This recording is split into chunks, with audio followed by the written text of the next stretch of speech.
이분은요, 여러분들께서 잘 아시겠지만 얼마 전 암호화폐 거래소 폐지라는 이슈가 사회를 뜨겁게 달궜습니다. 그래서 대한민국 블록체인 규제의 현황과 방향이라는 주제로 토론회 시간을 준비하도록 하겠습니다. 본 토론을 위해서 네 분이 준비를 하고 계신데요. 먼저 법무법인 세움의 정호석 변호사님, 메디블록의 고우균 대표님, 해시드 라운지 김서준 대표님, HSBC 블록체인 리서치팀의 조이슬 분석가님께서 참가를 하시겠습니다. 정호석 변호사님은요, 대한민국 로펌 중 최초로 이더리움 기업 연합에 가입을 하셨고요. 다양한 블록체인 회사에 자문을 제공하고 계십니다. 준비 다 됐으면요, 네 분 모셔보도록 하겠습니다. 박수로 맞아주시기 바랍니다.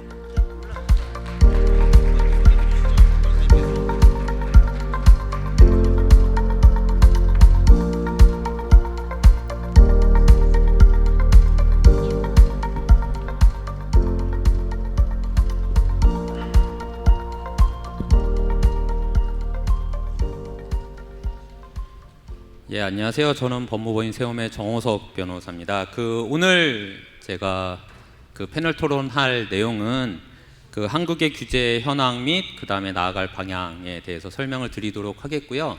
그다음에 여기 있으신 분은 한국 블록체인 이 업계 시장에서 굉장히 유명하신 분들이죠. 그래서 시장에서 어떻게 생각하고 있는지에 대해서 한번 내용을 듣기 위해서 세 분을 모셨고, 간단하게 소개해드리면 이제 조이슬님은 이제 런던 예전에 HSBC에서 여러 가지 블록체인 프로젝트에 대해서 어드바이저. 첫 번째 이제 HSBC랑 이제 영국에 전 세계에 있는 큰 은행에서 블록체인 팀 처음 만들 때 이제 HSBC 블록체인 팀 같이 들어가서 만들고 프로젝트들 같이 다 수행했어요. 네, 하셨고. 한국에서 이제 얼마 전에 이제 ICO 굉장하게 성공했던 팀, 이제 메디블록의 고우균 대표님, 아까 전에 이제 코인타임즈에서도 굉장히 많은 언급이 되었던 메디블록이고, 그 다음에 블록체인 엑셀러레이터인 해시드를 이끌고 있는 김서윤 대표님, 세 분을 모시고 좀 얘기를 해보도록 하겠습니다.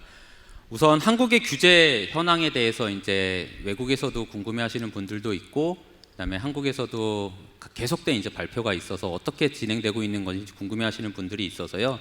간단하게 이 부분에 대해서 설명을 드리겠습니다. 이제 법무부 장관과 경제부총리님께서 얼마 전에 거래소 폐쇄에 대해서 말씀을 해주셨는데, 사실 이 부분은 정부의 입장이 아직까지 명확하게 정해져 있지 않은 걸로 보입니다. 다만 예전 9월부터 정부가 여러 차례에 있어서 이제 암호화폐에 정부의 입장에 대해서 발표를 했었는데, 그 두 가지 점에서는 일관된 입장을 보이고 있는 것 같습니다. 첫 번째는 암호화폐의 성격에 대해서 명확하게 뭔지는 모르겠지만 증권이나 금융상품으로 볼 수 없다라는 입장이 하나고, 두 번째는 암호화폐의 시장을 제도권 내로 가지고 들어올 수 없다라는 입장인 것 같습니다. 제도권 안으로 가지고 들어올 수 없다라는 입장에서부터 나온 게 이제 거래소 인가제도에 대해서 이제 박용진 의원이 입법을 발의했었는데, 그 부분에 대해서는 지금 고려하고 있는 바가 없고, 거래소 인가제도를 시행할 경우에는 암호화폐가 제도권 안으로 들어와서 혹시나 이제 대중들에게, 국민들에게 안전자산으로 오인시킬 수 있다. 그러므로 인해서 지금 문제가 되고 있는 투자의 이제 과열 현상이 더 촉진시킬 수 있다라는 우려를 하고 있는 걸로 보입니다. 지금 사실 이제 암호화폐 이제 블록체인에 대한 규제 또는 제도화가 지금 진행이 되고 있는데요. 이 부분은 예전에 이제 사실 제2의 인터넷 혁명이다 이런 표현도 많이 하지만 벤처라든지 이제 스타트업에 대한 제도화 규제와는 조금 다른 향상으로 진행이 되고 있는 것 같습니다.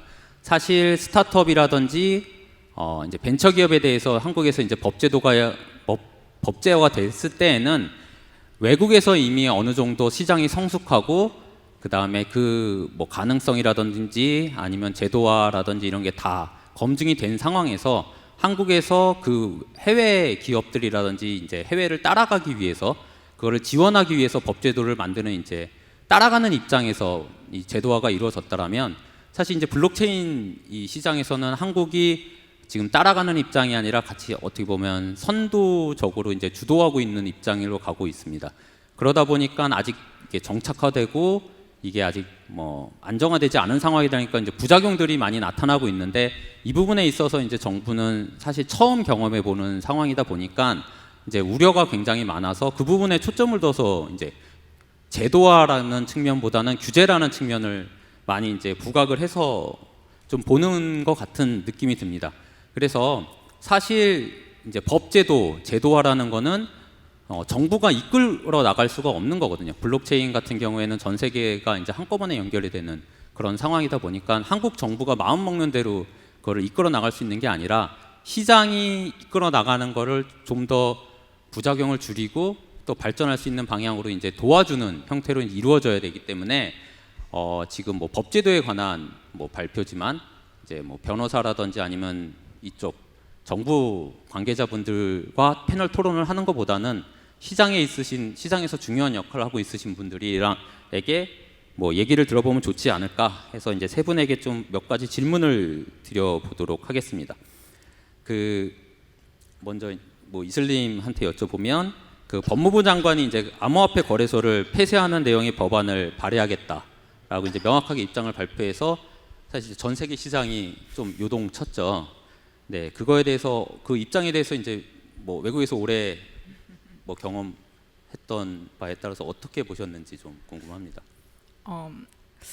뭐 그 거래소 뭐 발표 관련해서는 뭐 그 의견을 말하기보다는 이제 다른 나라 이제 이야기를 해보면, 이제 사실 제가 지금 방금 싱가포르에서 비행기를 타고 왔는데, 어제 이제 마스라고 해서 한국으로 치면 금융감독원, 이제 그런 마스에 계시는 분들을 좀 뵙고, 그다음에 마스에서 마스 이제 한국의 금감원 같은 싱가포르의 금감원에서 토큰 샌드박스를 만들었거든요. 그 샌드박스에서 안전하게 토큰 프로젝트들이 성장할 수 있고, 그리고 그거를 졸업하고 나면 라이센스를 받아서 나와서 실제로 은행, 뭐 보험회사랑 같이 진짜 비즈니스를 하고 토큰도 발행할 수 있는 그런 프로그램을 뭐 몇 달 전에 발표를 했었고, 그 실제로 첫 번째 회사가 이번에 그 프로그램을 졸업해서 나와서 저희가 어제 그 회사로 이제 같이 만났었어요. 근데 이제 그렇게 보면 이제 너무 한국과는 분위기가 굉장히 다르잖아요. 싱가포르에서는 이제 그 회사 같은 경우는 스타트업 부터캠프에서 성장했고, 페이팔 이노베이션 랩에서 엑셀러레이트 된 다음에 그다음에 이제 마스랑 같이 일을 해서 이제 라이센스를 받고 나와서 이제 실제로 진짜 비즈니스 할 수 있게 되는 이 커다란 에코시스템을 이제 마스와 싱가포르에서 굉장히 그동안 만들어 왔고, 그와 반해서 이제 한국에서는 아직 블록체인 뭐 이제 그런 가상화폐, 이제 암호화폐라고 하죠. 암호화폐에 대해서 이제 굉장히 아직 갈피를 못 잡고 있는데, 이게 굉장히 오랜 시간이 전 걸릴 거라고 생각해요. 이제 사실 저는 싱가포르 정부를 3년 전부터 봤었거든요.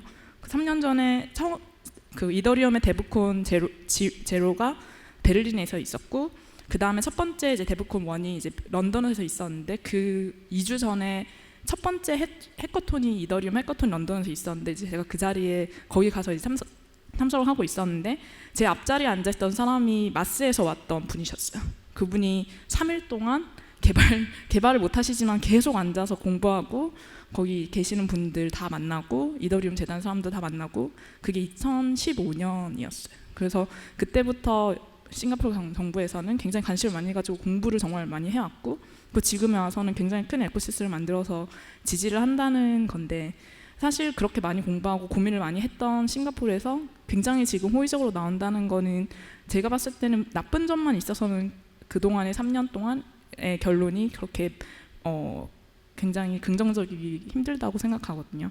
그래서 굉장히 앞으로 특히 이런 싱가포르라든지 일본이라든지 굉장히 그런 그동안 많이 공부했던 정보들이랑 함께 이야기를 하면서 뭐 말씀하신 호성님이 말씀하신 것처럼 아무래도 이제 전 세계 같이 이제 규제 같이 함께 나가는 게 굉장히 중요하기 때문에 뭐 그런 것들을 좀 뭐 강조해보고 싶어서 네, 이야기를 좀 해봤습니다.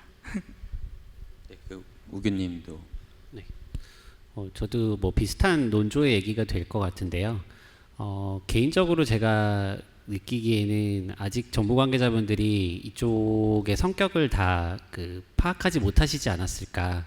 사실 굉장히 짧은 기간 동안 이해를 하시기에는 계속 블록체인이나 이쪽 크립토에서 얘기를 하는 이제 탈중앙화라는 개념 자체가 어떻게 보면 중앙화된 정부 조직과는 정반대에 있는 개념이다 보니 더더욱이나 이쪽 세계의 정말 본질을 보시기는 쉽지 않을 것 같아요. 근데 한편으로는 제 입장에서는 본질을 알지만 그냥 거부하시는 건 아닐까 싶기도 하고요. 그래서 이쪽에 대한 좀 더 스터디를 하시고 뭔가 앞서 얘기했었던 싱가포르 정부처럼 어떤 샌드박스 형태의 어떤 실험적인 무대를 마련한다던가 하는 형식으로 좀 이쪽 필드에 대한 이해를 좀 높여 나가셨으면 하는 부분들이 있고요. 물론 여기에 지금 부작용들이 많이 생기고 있는데 부작용을 틀어막자고 지금 어떻게 보면 정말 세계 그 역사적으로 유례가 없을 정도로 한국이 주목받고 있는 상황에서 거래소를 섣불리 다 문 닫아가지고 지금 이런 엄청난 기회라고 생각되는 부분들을 다 놓쳐버리는 건 아닌가 사실 굉장히 아쉬운 부분들이 있거든요.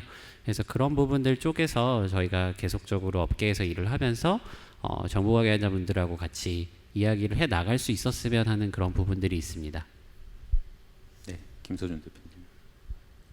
네, 지금 암호화폐 이제 열풍에서 여러 가지 말 그대로 기회도 있고 위기도 있고 많은 분들이 느끼고 계실 텐데 이제 정부 관계자분들이 가지시는 우려에 대해서는 저도 10분 공감을 하고요.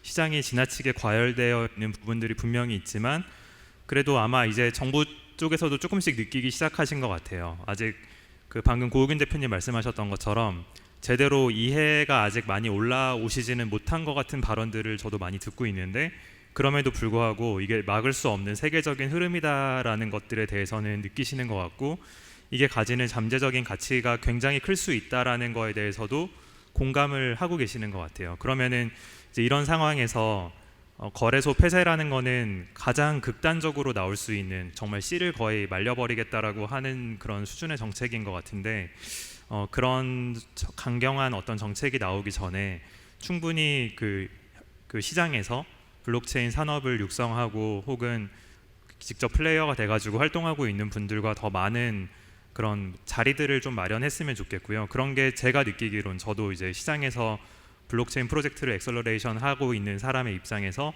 뭐 그런 것들이 아직 많이 교류가 되고 있는 것 같지는 않아요. 내부에서 검토하다가 너무나 강경한 정책이 지금 나와버렸던 것 같은데 일단 그렇게 접점을 넓히면서 전문가들의 의견이 결국 정책에 반영되는 게 원론적이지만 가장 중요하잖아요. 그래서 거기에 대해서 좀 공부하고 학습할 수 있는 기회가 좀 더 많이 마련되는 게 가장 중요한 시점이 아닌가라고 생각을 합니다. 네, 사실 이제 정부 관계자분들 이제 지금 발표하신 뭐 법무부 장관님이나 아니면 이제 경제부총리님 우려하시는 내용도 충분히 이해가 되고 그 실무자분들과 이제 말씀을 나눠보면 사실 걱정하시는 것보다는 상당히 이제 많은 공부를 하고 해외 사례들도 공부하신 건 맞는 것 같아요. 그런데 이제 뭐 아직까지 정부의 입장이 정해지는 게 아니라 이제 여러 입장이 있다 보니까 또 그 언론에 발표된 거는 이제 좀 센 입장들이 이제 발표된 거 아닌가 생각하고 말씀하신 것처럼 전문가분들과 더 많이 교류하고 해서 좋은 방향으로 입법이 되지 않을까 기대합니다.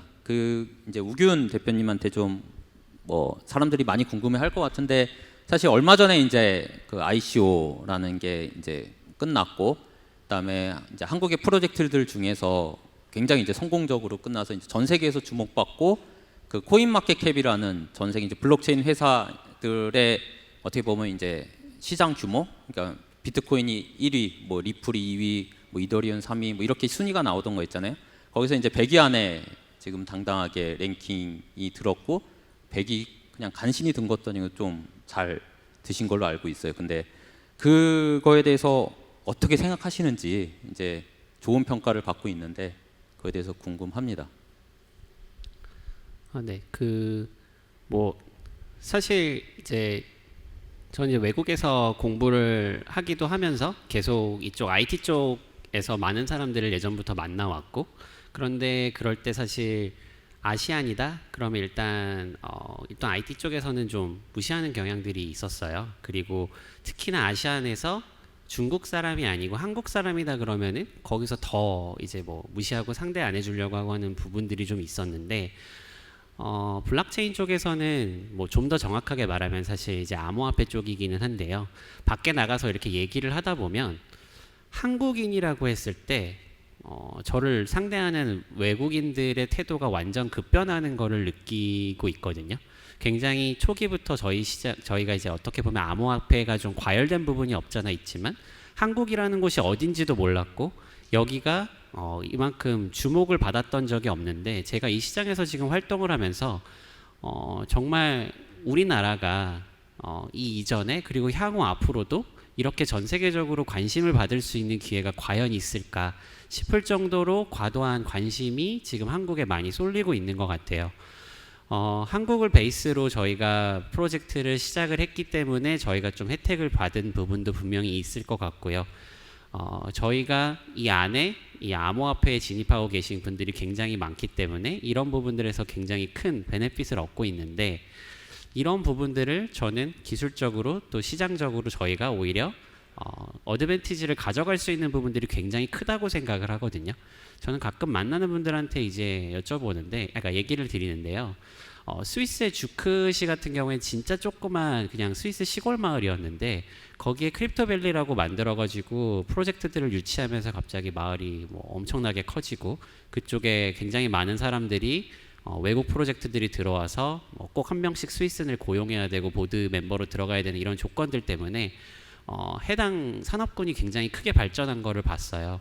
근데 지금의 한국의 이런 주목받는 위치를 잘 이용한다면 반대로 저희가 오히려 스위스 주크보다도 세계적으로 가장 주목받는 블록체인의 세계 중심이 될 수 있는 가능성도 저는 있다고 생각을 하거든요. 근데 이런 가능성적인 측면은 어떻게 보면 좀 되게 간과시 되는 것 같고 주목받는 또는 뜨거운 열기 때문에 이루어지는 이제 부정적인 측면만 많이 이제 부각되는 것 같아서 이제 저희는 시장에 있는 측면에서는 좀 안타까운 부분들이 있고요.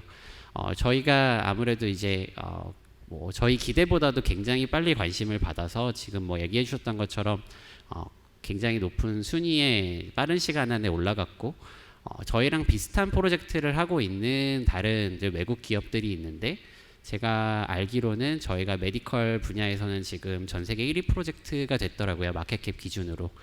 이런 이제 관심을 기반으로 오히려 저희가 굉장히 열심히 더 잘해 나간다면 정말로 유례 없을 정도로 블록체인 업계에서 저희가 글로벌 넘버원이 될 수 있지 않을까. 사실 그런 생각을 하면서 또 한편으로는 굉장히 큰 책임감도 느끼고 있고요. 그래서 이런 부분들에 있어서 좀 정부 차원에서도 가능성적인 측면을 많이 바라봐 주시고 산업을 육성하는 쪽으로 이끌어 나가 주시면 정말 좋을 것 같다는 생각을 많이 하고 있습니다.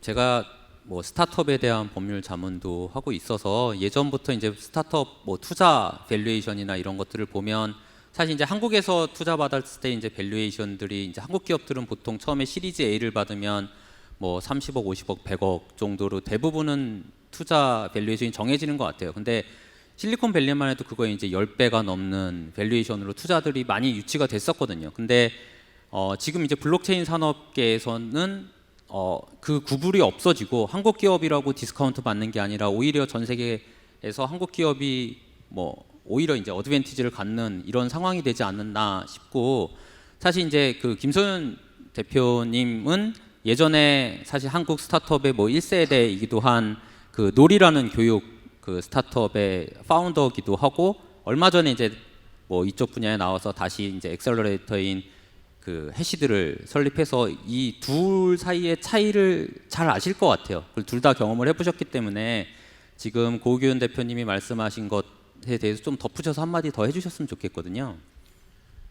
네, 지금 이제 놀이에서 일하던 경험, 그다음에 저도 이제 말씀하셨던 것처럼 이제 스타트업이라는 용어가 이제 생기고 나서 뭐 1세대에 가까웠던 회사였던 것 같아요. 이제 놀이라는 회사가. 그래서 그 당시에 이제 환경들이랑 비교를 해보면 세계 어느 나라를 가도 이제 김치 디스카운트가 있죠. 한국인으로서 굉장히 좀 무시를 당하죠. 중국에서 온 창업자들은 뭐 미국에 있는 투자자들이나 뭐 어느 나라에 있는 사람들도 굉장히 관심을 가지고 큰 어떤 힘을 가지고 가능성을 가지고 있다고 생각하지만 한국에 대해서는 그렇게 전혀 관심이 없죠. 너무나 작은 마켓이고 너네가 한국에서 잘해봤자 얼마나 크겠어 라고 생각하니까 재단이 되어버리는데 일단 블록체인이라는 건 그 자체로 탈중앙화되어 있고 시작할 때부터 본투 글로벌이 가능한 그런 플랫폼이다 보니까 일단은 좀 공정한 편이죠. 근데 그뿐만이 아니라 지금은 이제 김치 프리미엄이 있잖아요. 그러니까 한국에서 지금은 물론 투기에 좀 치중이 되어 있지만 그래도 이 강력한 에너지들이 한국에 모여 있기 때문에 한국에서 무언가를 하고 있는 이제 블록체인 산업의 어떤 플레이어들에게는 엄청난 관심이 있고, 지금 중국이나 일본, 어떤 아시아의 강대국 혹은 미국보다도 한국에서 뭔가를 하고 있다는 거에 대한 분명한 프리미엄이 있다라는 걸 저는 많이 느끼고 있고요. 근데 결국 그게 어디서 오냐? 열기에서 오는 거는 분명히 맞고요. 근데 IT 산업의 어떤 격변기들을 보면은 결국은 뭐 닷컴 버블이 있었고, 그다음에 그 다음에도 벤처 버블 시기가 있었는데 한 10년 정도 주기로 한 번씩 있었던 것 같아요. 근데 결국은 새로운 플랫폼이 등장하는 그 시기에 항상 과열된 그 열기가 있었고요. 근데 그 열기가 꺼진 다음에 결국은 거기서 살아남고 정제되고 생태계를 결국 리드할 수 있는 회사들은 그 10분의 1 토막으로 시장이 줄어든 이후에 뭐 1000배, 10,000배 이상으로 시장을 또 키워왔거든요. 근데 그럴 수 있는 지금 중심적인 에너지를 한국이 지금 가지고 있는 것 같고, 그래서 이 열기를 이제 두 가지 측면이 있어요. 과열이 되어 있으니까 분명히 위험하고요. 근데 한마디로 이 열기를 최대한 산업이 발전할 수 있는 쪽으로, 또 나쁜 어떤 사기꾼이라든지 아니면 피해자들을 만들 수 있는 요소들을 좋은 쪽으로 규제를 하면서 이 열기가 산업이 발전할 수 있는 쪽으로 조금만 방향을 잘 이끌어주면은 굉장히 큰 지금 가능성을 한국의 블록체인 그 산업이 지금 가지고 있다라고 생각을 하고요. 그런 측면에서 네, 정부에 더 해안을 기대를 해봅니다. 예, 지금 이제 두 분은 아무래도 이제 한국에서 많은 활동하시니까 이제 뭐 김치 프리미엄 아니면 한국의 이제 어드밴티지 이제 블록체인 산업에서 이게 꺼지지 않았으면 좋겠다라는 측면에서 말씀해 주셨다면, 이제 이슬림 같은 경우에는 이제 런던에서 오래 활동하셨으니까 이런 뭐 어떻게 탈중앙화된 상황에서 해외에서는 이 블록체인 산업을 발전시키기 위해서 지금 어떤 노력을 하고 있는지 이런 부분에 대해서 조금 더 덧붙여줬으면 좋을 것 같은데. 제가 3년 전에 이제 한국을 떠나서 런던을 갔던 이유가 이제 블록체인 관련해서 그 당시에는 런던이랑 뉴욕이 굉장히 컸었고, 이제 그 당시에는 정말 한국에서 블록체인 개발을 한다는 거는 뭐 정말 상상도 할 수 없는, 뭐 정말 쉽지는 않았던 것 같아요. 뭐 같이 뭐 혼자서 뭐 열심히 해볼 수는 있겠지만 뭐 그래도 뭐 같이 일하는 사람도 있어야 되고 배우는 곳도 있어야 되고, 뭐 이제 사실 뭐 생계를 유지하기 위한 뭐 돈을 벌 수 있는 일자리도 있어야 되고, 근데 정말 아무것도 없었고, 그래서 이제 그 당시에 이제 런던으로 떠나서 런던에서 그냥 처음부터 공부하면서 이제 컨설팅 회사를 만들고 계속 일을 하면서 이제 런던에서 계속 있었는데, 정말 지금 최근 들어서는 작년부터는 정말 아시아와 한국에서 거의 대부분 활동을 하고 있어요. 왜냐하면 그것만 해도 저는 그게 저 개인적으로는 굉장히 큰 지표라고 생각하거든요. 개인적으로 항상 가장 많이 배울 수 있고 가장 중요한 곳에, 전 세계에서 가장 중요한 곳에서 활동하고 싶은데, 지금은 이제 그게 한국이 되었고, 그리고 아시아가 되었고, 그래서 계속 제 계획으로 오든 아니면 다른 중요한 일들이랑 미팅으로 오게 되든 계속 한국이랑 아시아로 계속 오게 되고 있어요. 그거는 굉장히 저는 되게 중요하다고 생각하는 이유가, 저뿐만 아니라 제 주변에 있는 모든 사람들이 다 한국과 아시아를 중심으로 이 비즈니스를 굉장히 지금 만들어가고 있다는 생각이 굉장히 많이 들어요. 그렇기 때문에 저는 그 행사들을 따라가고 그 사람들을 만나기 위해서 계속 또 아시아로 오게 되고, 이런 근데 생각해 보면 이 블록체인의 중심지가 지금 제가 말하는 이 1년과 2년 사이에서만 굉장히 심하게 바뀌었잖아요. 유럽 그 뉴욕과 런던에서 갑자기 한국으로 바뀌었다는 게 굉장히 엄청나게 빨리 바뀐 거고, 생각해 보면 저희가 금융산업에서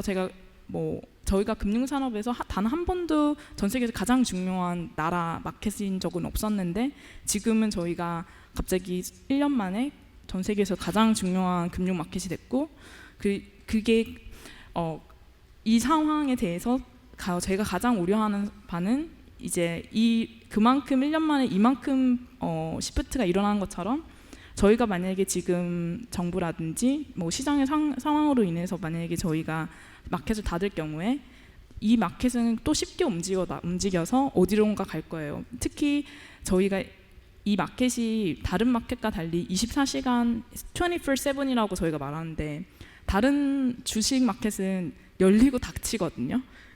그런데 하지만 이 마켓은 정말 뭐 거의 편의점처럼 뭐 정말 쉬지 않고 뭐 계속 돌아가기 때문에 어느 시장보다 빨리 움직여요.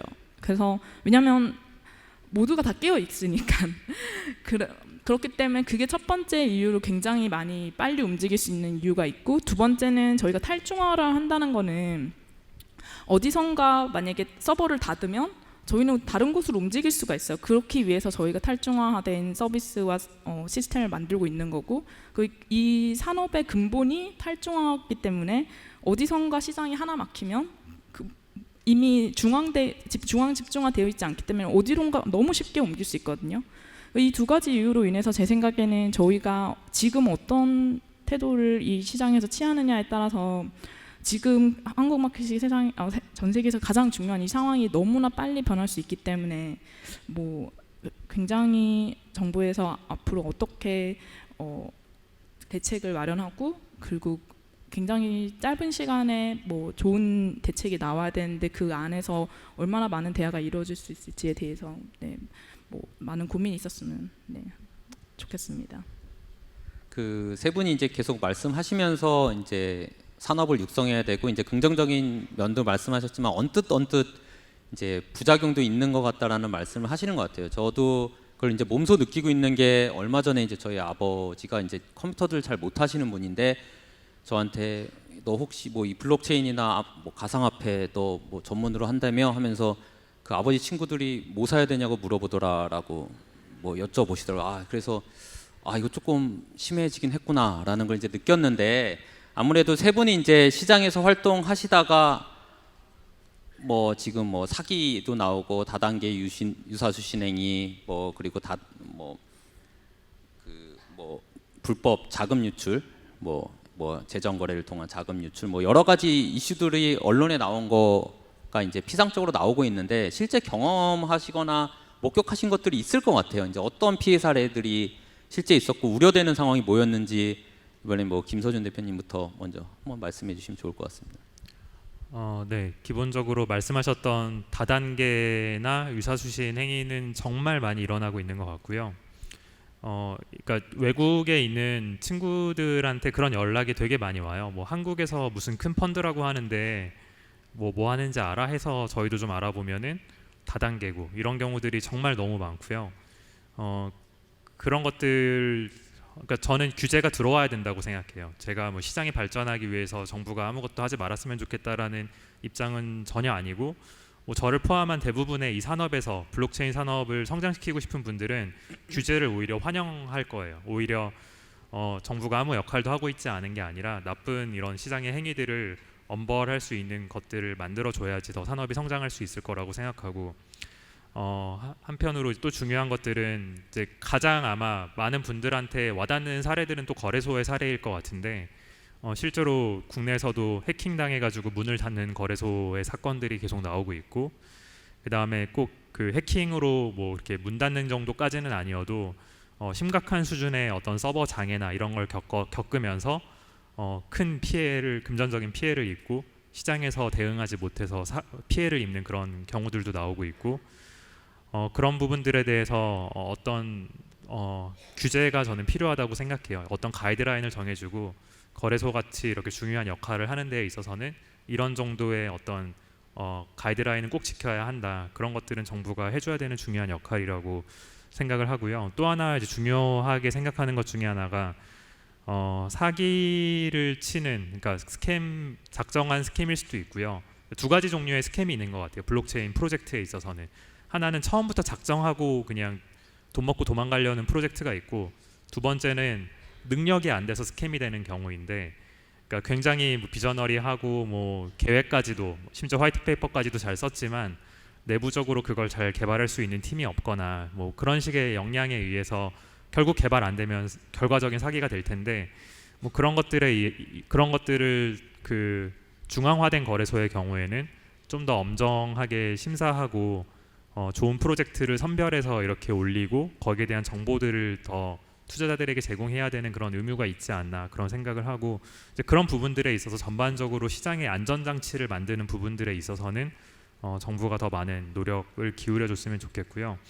세금에 있어서도 빨리 저는 가이드라인이 나왔으면 좋겠어요. 그래서 오히려 세금이 없는 상황이 좋은 상황이라고 저는 생각하지 않고요. 많은 투자자분들이 그렇게 생각하실 거예요. 그래서 지나치게 과도하지도 않고 그렇다고 뭐 아예 없는 것도 말이 안 되기 때문에 합리적인 수준의 어떤 세금을 만들 수 있는 방법을 찾으면 오히려 정부가 이 시장과 함께 공생할 수 있는 그런 길이 나오지 않을까 그런 생각을 합니다. 네, 저는 그냥 투자자로서 참여를 하기보다는 직접 여기 안에서 블록체인 프로젝트를 하는 입장에서 보면 저희가 이제 ICO를 한다면서 이제 토큰 발행을 한다고 발표를 한 이후로 사실 다단계라고 저희는 이제 추정하는 무리분들이 되게 많이 연락을 해오셨어요. 근데 저희 입장에서는 저는 이제 투자를 유치하는 입장이니까 뭔가 투자에 관심이 있다, 우리 회사에 관심이 있다면서 연락을 오시는 분들은 기본적으로 웬만하면 다 미팅을 가지고 만났는데 얘기를 잘 해보다 보면 결론적으로 되게 딱 봐도 그 다단계 같은 분들이 되게 많으시고 뭐 어디다가 오프라인 오피스를 차리고 뒤에다가 저희 로고를 받고 뭐 파트너사로 올려서 토큰을 판매하면 어떠냐 그리고 뭐 중간에 수수료를 얼마 우리가 가져가면 어떠냐 이런 식의 얘기를 하시는 분들이 꽤 많으셨거든요. 그러니까 실질적으로 아까 이제 김서준 대표님이 얘기하셨다시피 이 시장에서 굉장히 많은 불법적인 행위들이 일어나고 있는데 그러다 보니 제대로 프로젝트를 하겠다고 하는 팀들이 오히려 되려 같이 이제 이상하게 취급되어 버리는 부분들이 좀 있는 것 같아요. 그래서 저도 제도화에 반대하는 게 아니고 오히려 제도화가 되어야 된다고 생각을 하는데 제도화가 되는 과정에서 이 시장을 제대로 이해하고 블록체인이 과연 무엇인지 암호화폐가 무엇인지에 대한 충분한 논의가 좀 이루어지면서 이 부분을 좀 건강하게 키워나갈 수 있는 쪽으로 나갔으면 하는 부분들이 있는 겁니다. 뭐 그 외에도 사실 이 시장에서 뭐 아시다시피 굉장히 여러 가지 사례들이 있을 수 있겠는데요. 저희는 이미 상장을 한 이후라서 겪고 있는 문제점 중에 하나는 뭐 저희 직원분들한테 연락이 오셔가지고 내부 정보를 알려달라고 연락을 하시는 분들이 계세요. 뭐 여기 바닥에서 이제 소위 말하는 호재라고 할 만한 어떤 소식들을 알려달라면서 돈을 얼마 줄 테니 건당 얼마씩 알려줄게 알려줘 뭐 이런 분들이 심심치 않게 연락이 오시더라고요. 그래서 저희 회사도 내부적으로 정보 관리에 우리가 굉장히 신경을 써야 되겠다라고 지금 생각을 하고 이런 부분들에 대해서 굉장히 나름대로의 시스템을 계속 갖춰 나가고 있는 중이거든요. 그리고 뭐 사실 저희가 당연히 어떤 공개할 수 있는 소식이 있으면 알려드리는데 저희 회사에 지금 하루에 이메일이 뭐 거의 수백 통 이상 오는데 한 90% 이상은 호재에 대해서 묻는 질문을 하시거든요.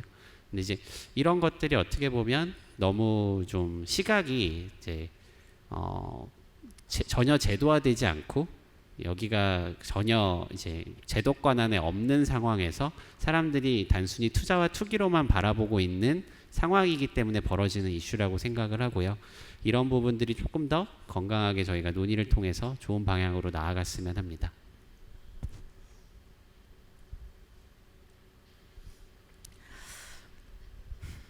사실 이 시장에서 뭐 ICO 관련해서 일을 한다는 뭐 소문 아니면 뭐 그런 프로파일이 공개되고 나면 너무 굉장히 다양한 이메일과 뭐 메시지에 시달리게 되니까 제가 그동안 정말 최근까지 한 번도 프로파일을 업데이트하지 않고 계속 기다리고 있었어요.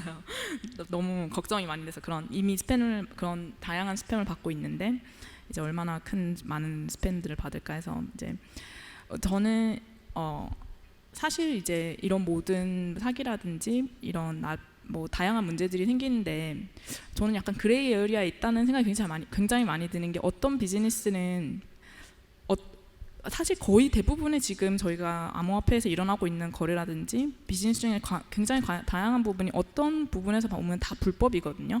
왜냐하면 불법이라는 게 도덕적인 문제만 가지는 게 아니라 법으로 정해져 있느냐에 따라서 불법이고 불법이 아닌 건데 지금 예를 들면 아직 뭐 그쵸, 굉장히 많은 어떤 나라에서, 그리고 나라마다 굉장히 또 이게 왜냐하면 도덕적인 것이 아니라 그냥 나라마다의 입장이기 때문에 어떤 나라에서는 같은 문제가 합법적일 수도 있고 어떤 나라에서는 불법일 수도 있고, 그렇기 때문에 지금 시장에서 그 법이 없다는 상황이 굉장히 많은 혼란을 초래하고 있는데, 그만큼 사기뿐만 아니라 뭐 다양한 문제들이 생기고 있는데, 저는 뭐 사기에 대해서는 제가 프로파일을 공개하지 않고 있었기 때문에 굉장히 많이 몰라서 네, 다른 뭐 부분을 이야기한다면 지금 지금 굉장히 그레이 에리어에 있으면서 너무 다양한 활동이 일어나고 그만큼 창의적인 사람들이 굉장히 많아서 되게 재미난 일도 굉장히 많고 굉장히 나쁜 일도 많이 일어나고 있는데,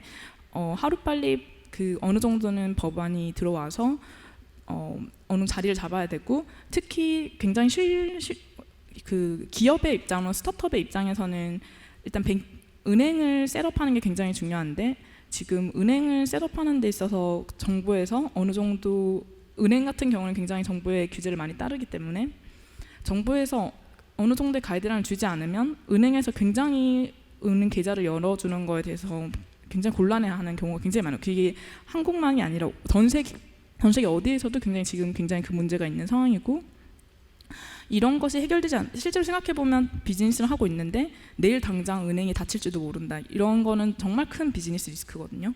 이런 걸 생각했을 때는 규제가 지금 저희 시장에 있는 굉장히 많은 사람들이 규제를 기다리고 있고, 왜냐하면 규제가 있어야지 오늘 비즈니스 하는 게 내일 이어진다는 거를 어느 정도는 확신을 할 수 있는 상황이기 때문에, 그런 아마 정부에서도 어느 정도 저희가 이런 이 실제 마켓에서 일하는 분들이 어떻게 규제에 대해서 생각하고 어떤 부분을 필요로 하고 있고 어떤 부분에 대해서는 좀 더 같이 논의를 했으면 좋겠는지에 대해서 어느 정도 얼마만큼 이야기가 돼 있는 상황인지 잘 모르겠지만, 아마 그런 이야기가 굉장히 빨리 저희가 지금 가지고 있는 저 가장 중요한 중심 중요 마켓을 잃기 전에 빨리 이런 대화들이 빨리 일어나고, 그래서 이런 규제들이 빨리 굉장히 안전한 규제들이 빨리 들어왔으면 좋겠네요. 네. 그 뭐 시간 관계상 이제 질문을 하나만 더 드리도록 할 텐데요. 아주 사실 이게 기본적인 질문이지만 가장 어려운 질문일 것 같아요. 아까 전에 이제 정부가 일관된 입장을 갖고 있는 것 중에 하나가 이 암호화폐에 대해서 증권 그 성격이 뭔지는 모르겠다. 화폐도 아니다. 그렇지만 상품도 아니다. 증권도 아니다. 뭔지 모르겠다라는, 어떤 건지 아직 뭐 하나로 규정할 수 없다라는 입장을 갖고 있고, 다만 명확한 거는 금융상품이라고 볼 수 없다라고 하는 입장을 밝히고 있는데요. 사실 이 성격이 뭔지를 정해야지 법안 마련이 될 것 같아요. 여러 가지 이제 지금 법안이 마련되고 있는 걸 보면 옛날 박용진 의원 같은 전자금융거래법에 이 뭐 가상화폐라는 표현을 써서 그거에 대해서 이제 그 정의를 내리고 했는데, 또 어떤 분의 입장에서는 그게 어떻게 전자금융인데 이제 금융 관련된 법안에 그걸 넣을 수가 있냐? 절대 그렇게 해서는 안 된다라는 입장도 가지고 있는 걸로 알고 있거든요. 결국은 암호화폐를 뭐로 보느냐, 법적으로 어떤 걸로 보느냐가 추후에 법 제도화하고 그리고 이제 뭐 법 규정을 만드는데 가장 기초적이고 중요한 내용인 것 같은데, 세 분은 이 암호화폐를 어떤 걸로 보는지 궁금합니다. 네. 네, 일단 암호화폐는 이제 두 가지 속성이 보통 동시에 가지고 있죠. 그 플랫폼의 주식으로서의 역할을 하죠. 일단 뭐 전체 마켓캡을 얘기를 우리가 하기 때문에 전체 그 토큰이나 코인이 발행된 개수와 하나의 토큰이나 코인의 가치를 곱하면 마켓캡이라고 얘기하니까 주식으로서의 어떤 기능이 있고요. 동시에 해당하는 어떤 특정한 플랫폼에서 사용될 수 있는 화폐로서의 기능이 동시에 있죠. 근데 이제 두 가지의 기능이 동시에 있는데 이거를 기존에 이걸 어떤 가치로 봐야 되느냐를 딱 정의하기는 좀 어려운 것 같아요. 그러니까 옛날에 이제 빛에 대해서 물리학자들이 막 발견을 했을 때 한쪽에서는 빛이 입자라고 막 이야기하던 과학자들이 있었고, 입자가 아니다, 파동이다라고 이야기하던 과학자들이 있었는데, 결론은 뭐 입자이면서 파동이다라는 식으로 이제 결론이 났죠. 굉장히 많은 연구와 토론을 통해서 그랬던 것처럼. 근데 거기서 이제 결론이 뭐로 나눈지가 중요한 게 아니라 결국 이 플랫폼의 주식으로 쓰일 수 있으면서 이 화폐의 속성을 가지는 이 새로운 형태의 에셋이 과연 우리 사회에 미치는 긍정적인 가치나 의미가 무엇일까에 대해서 이야기하는 게 조금 더 중요하지 않나라고 생각을 해요. 일단 저는 이제 암호화폐가 같이 가지는 의미에 대해서 제가 가지고 있는 생각은 주식회사를 넘어서는 새로운 자본주의를 만들 수 있는 에셋이라고 생각을 하거든요. 기본적으로 이제 우리가 일하고 있는 거의 대부분의 조직들은 주식회사의 형태로 되어 있잖아요. 그러면 주식회사의 목적은 정해져 있어요. 경제적으로 생산자와 소비자 사이에서 생산자한테 최대한 쥐어짜서 가장 싸게 물건을 원재료를 공급받아서 부가가치를 만든 다음에 최대한 비싸게 소비자들에게 팔아서 그 사이에 어떤 이윤을 남겨서 그 이윤을 쭉 뽑아서 주주들에게 배분을 하는, 그게 사실 모든 주식회사의 어떤 모델이라고 이야기할 수 있을 것 같은데요. 태생적으로 주식회사는 이 주식회사가 커질수록 주변을 황폐화할 수밖에 없는 속성이 있는 것 같아요. 우리도 많이 이야기하잖아요. 대기업들, 그렇게 대기업들은 수많은 영업이익을 남기고 있는데 왜 점점 더 하청업체들은 힘들어지고 생태계가 황폐화되고 소비자들은 과연 그러면 합당한 권리를 느끼면서 이 주식회사가 크게 성장할 때 어떤 가치를 누릴 수 있는가. 미국의 우버라는 회사는 지금 비상장 회사인데 수십조의 밸류에이션 받고 있는데, 우버에서 이 수십조의 밸류에이션에 대한 가치는 일부의 주주들과 거기 투자했던 투자사들에게만 온전히 돌아가고 있는데, 그거는 그 사람들만 잘해서 그런 게 아니거든요. 이 우버라는 생태계를 만들기 위해서 10년 넘게 일을 해왔던 드라이버들이 있고, 또 초기부터 우버를 사랑하고 입소문을 내줬던 그런 사람들의 생태계가 그 우버라는 거대한 회사를 만들어낸 건데, 그 과실은 주주들에게만 돌아가고 있죠. 이게 주식회사의 모델이 가지는 자본주의의 어떤 분명한 한계라는 걸 사실 우리는 다 알고 있고요.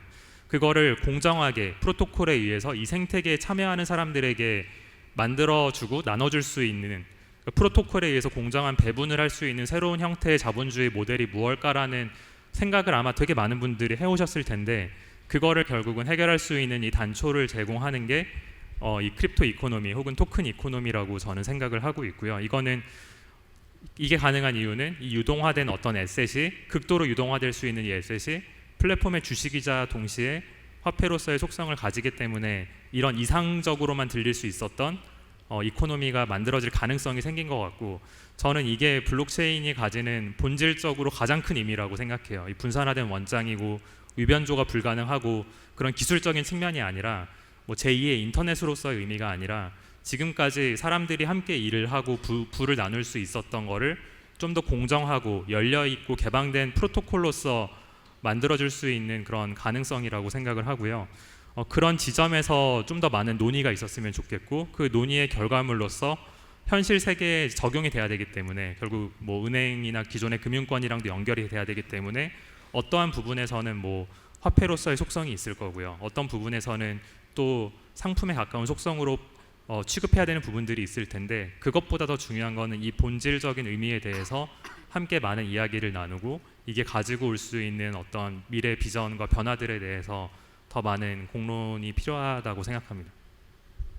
예, 정말 좋은 말씀인 것 같고, 사실 이제 피상적인 내용보다 어떻게 보면 이제 블록체인의 가치와 본질에 대해서 말씀을 해주신 것 같아요. 이 부분을 이해해야지 좋은 법안과 좋은 제도가 나올 수 있을 거라고 생각하고, 사실 이 부분은 뭐 쉽게 어디서 들을 수 없는 좋은 얘기인 것 같아요. 그래서 꼭 뭐 여러분들이 이 얘기를 듣고 앞으로 이 가치관이 뭐고 단순히 이게 투기나 이런 게 아니다라는 거를 꼭 이해하는데 지금 김소연 대표님 말씀하신 내용이 꼭 도움이 됐으면 좋겠습니다. 시간 관계상 두 분 아주 길게만 안 해주시면 짧게 한마디씩 해주시죠. 뭐 사실 앞서 김서준 대표가 너무 얘기를 다 잘 해줘가지고요. 그 내용에 저는 전적으로 공감을 하고요.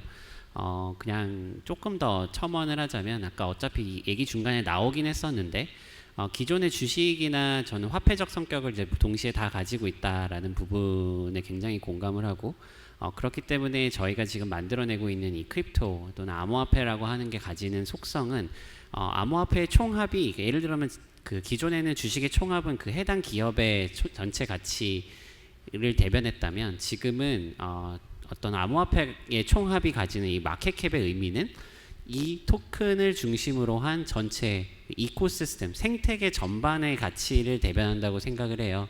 그래서 단순히 그 연결된 기업의 가치를 얘기하는 게 아니라 이 산업 전반의 생태계를 대변하는 부분이 있다고 생각을 하고요. 그런 관점에서 조금 시각을 달리하고 새롭게 이것을 정의할 필요가 있지 않을까 저는 그렇게 생각합니다.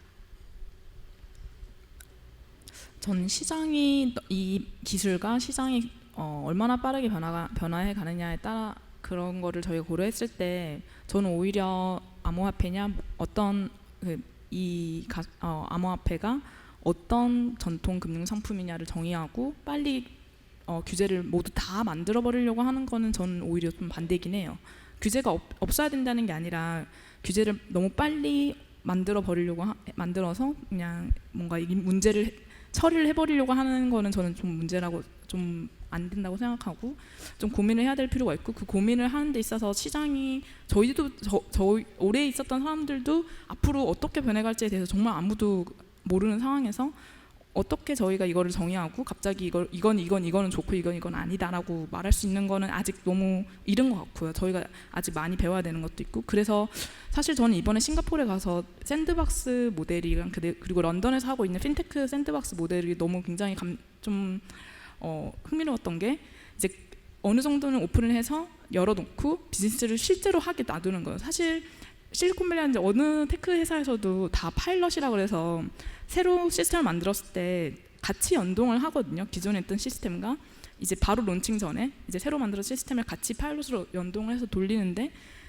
어떻게 저희가 그렇게 해서 최소한으로 문제가 생기는 거를 알아내고 앞으로 생길 문제들을 파악하고 그 문제들을 최소한으로